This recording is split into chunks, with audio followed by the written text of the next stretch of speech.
association, par exemple, manger des fruits en fin de repas, c'est quelque chose qui est très difficile pour le corps. Donc il y a de l'acidité qui va se mettre dans l'estomac et qui va faire provoquer des fermentations, des ballonnements et des mauvaises digestions. Voilà, donc, et pourtant, c'est dans la tradition, voilà, on mange le fruit à la fin du repas. En vérité, il faudrait le manger au début. Pratiquement, l'idéal c'est 1 heure, 1h30 avant de manger. Si vraiment on ne peut pas, effectivement au début c'est mieux, mais en fin de repas en tout cas c'est sûr ça crée des proliférations de bactéries à l'origine d'allergies, de problèmes de foie, de peau, de migraine. Et ça c'est très facile à tester, il suffit pendant une semaine de supprimer ces fruits de fin de repas et tout de suite on voit une différence. Alors une question qui concerne évidemment tout le monde. Quels sont les aliments, outre évidemment les fameux féculents, qui peuvent provoquer ce qu'on appelle les fluoristes et les flatulences, et que l'on peut éviter, par exemple, je ne sais pas, on va au restaurant, on est invité, si on veut éviter de ressortir gonflé comme une baudruche, que faut-il surtout ne pas manger ou ne pas mélanger? Essayer de faire des choix, déjà, si on prend une entrée, éviter de prendre le dessert, pour ne pas faire trop d'apports caloriques d'un coup. Si on préfère son dessert, faire quelque chose de léger avec le plat principal, avec des légumes, un peu de poisson par exemple. Mais c'est vrai que quand on enchaîne entrée, plat, fromage, dessert, fruits, là pour le corps c'est quand même des parties pour un bon travail. C'est sans parler qu'on aura du vin. Exactement. Parce que le vin, c'est pas cette digestion. Tout ce qui est alcool, normalement, avant c'était réservé aux exceptions, aux fêtes, donc on ne buvait pas tous les jours. Et encore une fois, avec notre mode de vie moderne, on a de tout tous les jours. Du sucre, des desserts, du fromage, de l'alcool, donc le corps n'est pas fait pour ça. Quand c'est occasionnel, c'est une fête pour lui.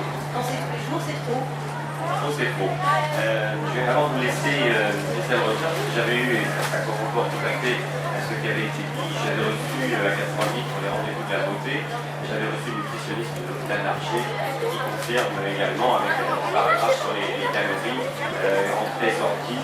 Alors évidemment ça paraît un peu schématique, mais pour ne pas prendre des poids, il ne faut pas stocker plus de calories pendant des mois. C'est sûr qu'il y a une réalité entre ce que l'on mange qui est censé apporter de l'énergie et les calories au corps. S'il n'y a pas de glucose, le corps ne va pas l'utiliser, donc au fur et à mesure, un stockage et puis un entraînement des tissus. Voilà, et puis surtout aussi le fait qu'on ne touche pas assez à l'heure actuelle par rapport à, encore une fois, nos stations assises devant l'ordinateur, devant la télé, en voiture. Donc il y a une réalité grand du mouvement et d'un apport alimentaire trop grand. Voilà, donc Christelle Roger pour cette conférence, naturopathe, et ensuite on va perdre quelques calories, on va les danser un petit peu. Voilà, ce sont les deux compteurs en fait. Voilà, merci Christelle Roger, ceux qui nous écoutez, venez vous déplacer, venez vous poser des questions à Christelle Roger, des questions de naturopathie, et elle nous proposera aussi peut-être des coachs grandeur nature. On a besoin de la nature, on a besoin de tout. C'est une des explications, il y en a plusieurs, attention. Mais là, comme on parle de la digestion, il y a une vraie réalité digestive. Dès qu'il y a un empoisonnement digestif, ça va migrer quelque part dans le corps. Ça peut être une migraine, des boutons, un ballonnement, problème de poids au fur et à mesure. Et ça va vraiment agir sur l'organisme. Donc les fruits et les yaourts, évitez de les consommer en fin de repas. Comme toujours, la seule réalité et vérité, c'est son expérience personnelle. Donc je dis aux gens, faites l'expérience sur une semaine, enlevez de vos fins de repas les fruits et les yaourts, et vous voyez comment votre organisme réagit. Et la plupart du temps, les gens sentent le ventre vraiment plus allégé. Nous les femmes, on a l'impression que ça dégonfle, c'est ça dégonfle, et on se sent mieux. Voilà. Donc après, à chacun de sentir avec son corps. Aujourd'hui, pareil, la vérité, c'est notre corps. C'est lui qui va vous dire, oui, on m'a dit ça, j'essaye, je me sens mieux. Voilà, dans ce cas-là, les fruits et les yaourts, il faut les manger entre les repas. Vers 10-11 heures, comme par hasard, le corps est bien fait. Il y a des circuits énergétiques, notamment le circuit du pancréas, vers 11 heures, qui va passer dans le corps. Et comme par hasard, c'est le moment où on peut avoir un petit coup de barre. S'il y a une petite faim, vous mangez vos quelques amandes, ou votre fruit, ou votre compote, et vous avez un apport très très régulier sur la journée.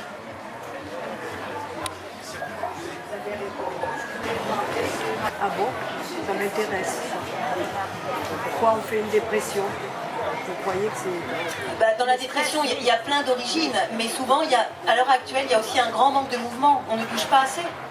On ne bouge pas assez par rapport aux besoins. On a des jambes, on a des muscles, on a la chance d'avoir un corps pour faire plein de choses, et il ne bouge pas assez. Il y a trop d'immobilisme dans nos façons de réfléchir, dans nos façons de bouger. Voilà, on arrive à une époque là où faut remettre les machines en route dans le bon sens. L'étude en fait des horaires, etc. Et dans la naturopathie, c'est pareil, il y a plein de techniques différentes. Après, chacun va être attiré par des domaines et des paramètres intéressants. Donc si vous vous sentez intéressé par cette notion de chronobiologie, chrononutrition, oui, c'est intéressant. Mais moi, j'invite tous les gens à s'intéresser. Moi, c'est comme ça que j'ai fait. Il y a des choses qui me parlaient, oh, j'allais voir, et puis ah bah oui, c'est intéressant, d'autres moins, parce qu'on ne peut pas être intéressé non plus partout, et on a tous des sensibilités différentes. Donc il y a plein de choses à découvrir.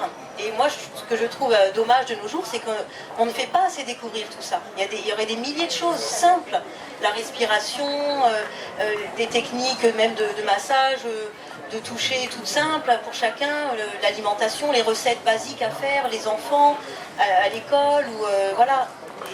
Il y a des milliers de choses qu'on ignore, hein, qu'on passe. Voilà, tout à fait. Après, il y a aussi toute la notion des pensées, hein, notre façon de recevoir les informations, les émotions, comment est-ce qu'on va intégrer les choses, comment on va les utiliser. Il y a des domaines passionnants. Hein. Il y aurait beaucoup de choses à montrer.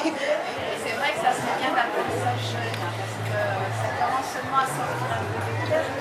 Tout à fait. Et c'est dommage. Mais surtout que l'enfant est très sensible pour les digérer. Si vous mangez des carottes crues, ça contient l'enzyme pour digérer la carotte. Quand c'est cuit, il n'y a plus l'enzyme. Donc déjà, le corps va fatiguer pour digérer ces aliments cuits. Après, il y a la grande question du sucre, où on est devenus des drogués du sucre, hein, ça, il y en a partout. Notre palais, notre bouche, notre système nerveux est très dépendant du sucre, et ça fatigue toutes les glandes surrénales.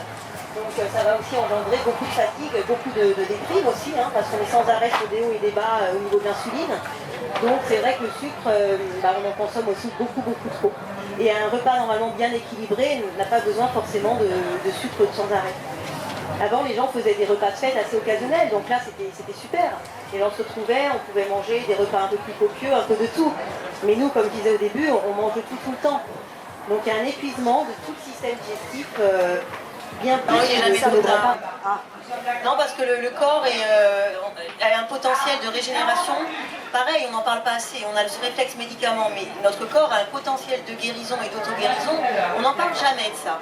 Mais à l'intérieur de nous, il y a un guide. Hein. Il y a un guide, il y a un messager, il y a un guérisseur, et ça ne demande qu'à être sollicité. Donc on peut tout réparer. Moi, à l'époque, si j'avais écouté les médecins, voilà, médicaments, et puis pas forcément de solution. Heureusement que j'ai pas cru à ça et que j'ai cru à autre chose. Mais on peut tout. Le corps, du moment qu'il y a de la vie, vous savez, le foie, il se régénère toutes les 3 semaines. La peau, il y a des cycles. Donc des organes peuvent être régénérés totalement. Même quand on parle d'articulation. Quand on vieillit, bien sûr, ça se ralentit. Mais c'est plus long. Mais en même temps, non, le corps a toujours envie d'aller mieux. Hein. Et contre l'insomnie, il y a quelque chose à faire contre l'insomnie? Alors bon, il faudrait vraiment voir particulièrement un peu les paramètres, les conditions de vie, parce que la naturopathie, c'est ça aussi, c'est vraiment de prendre la personne en considération dans son contexte. Donc, bien sûr, comment vous mangez, vos activités quotidiennes, la situation sociale aussi, tout ça, ça joue, hein, parce que ça va agir sur le psychique. Simplement au niveau un petit peu naturopathie physique, il ne faut pas que le repas du soir soit trop chargé. Voilà.